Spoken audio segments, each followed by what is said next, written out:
Marketing Design Part 2, an interview with Bonnie Katzman, favors and creative ideas. So from the very beginning, when you meet with your graphic designer, you might want to consider other favors and pieces that you could use for your event. It might be signage, it might be a place card, it might be a menu card. In this case, we also did books for all the roasters so they could take notes while Dennis was talking and laughing. And it's a black textured stock with the logo embossed in it, blind embossed, and touches of the silver. So a very contemporary, smart looking piece. Don't just get a little yellow notebook binder. You have to research, figure out what makes sense for your client, and find that extra little something, because then they'll want to go for it. For the law firm Sullivan and Worcester, they were having a women's event, and the theme of this particular event, the special guest, was a flamenco dancer. So the envelope was a metallic gold with a picture of the dancer and some elegant type. And when you opened the invitation, there was this very thin piece of paper. So they didn't have the budget to go for a box and an expensive mailing, but we added dimension and turned the invitation into a fan. The back of it had pictures of the dancer, and the front of it had all the information. And if you took out the clip, you could unroll it. So it had a big impact and really set the tone for a fun event. The other pieces that matched this were posters, name badges. There were book decals. They gave away a Spanish tapas book. And I think that might have been it. But you can see, depending on the event, there was also a PowerPoint slide. All of these pieces can go together and brand the look and feel of your event. Not just with a logo, but also with the font, the typeface, the colors, and the bags you choose to put your goodies in that you're going to give them away. All of those elements need to be really thought out, because it's the details that make the difference. The next invitation was for an architectural firm. Their client had bought a jail, and they decided to redo it and turn it into a hotel. So when the job was finished, they decided they would have their 45th anniversary party in this new space that they designed. So the invitation had a little fun twist. It said "Celebrate" with C-E-L-L, and when you pulled it out, it said 45 years to life. So it was actually a little bit of three-dimensionality and a fun little game almost to play with the information for the event on the back.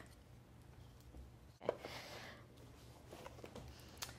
For a 40th birthday party, where the lucky guests were going to Saint-Tropez, a very fun invitation was mailed to them.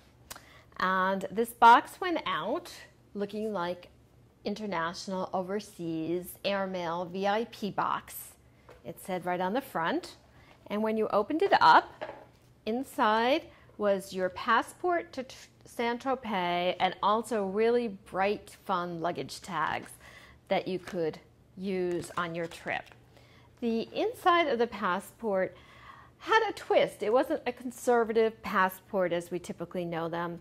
It used really unusual fonts, bright neon colors, great pictures, and it explained all the details of this trip, where the host and hostess would be paying and where you'd be on your own, flight information. It gave everybody's cell phone. So it was really a very compact and concise invitation that had more purpose than that. People took this with them. When they got there, there was room for notes to write on the back. So while you were in Saint-Tropez, and you got back to your room one night, you got this wonderful little gold envelope, and inside was an invitation that was full of water gel, because that would be you were going to a great beach party at Club 55, which was the trendiest place in town. And the copy here was very fun, because I said, it says 1 p.m. lunch, And it lists all the stars that have ever been to this fun place. So it starts off with Brad Pitt, Leonardo DiCaprio, Penelope Cruz, and it goes on and on and on. And finally it says, the guest of honor and you. And at the bottom it says, meet in the lobby at 12, ignore the paparazzi. So it really sets the tone for the chic place that you're going. The next invitation I'm going to show you actually arrives in a box. And these can be very fun and very special, but obviously it's a totally different price point. On things that I showed you earlier, price will always depend on how you're printing it, the quantity of pieces. If you have a smaller quantity, the price per unit will always be higher because there'll be setup charges, charges for the printer to cut the paper, to make the plates, to give you samples.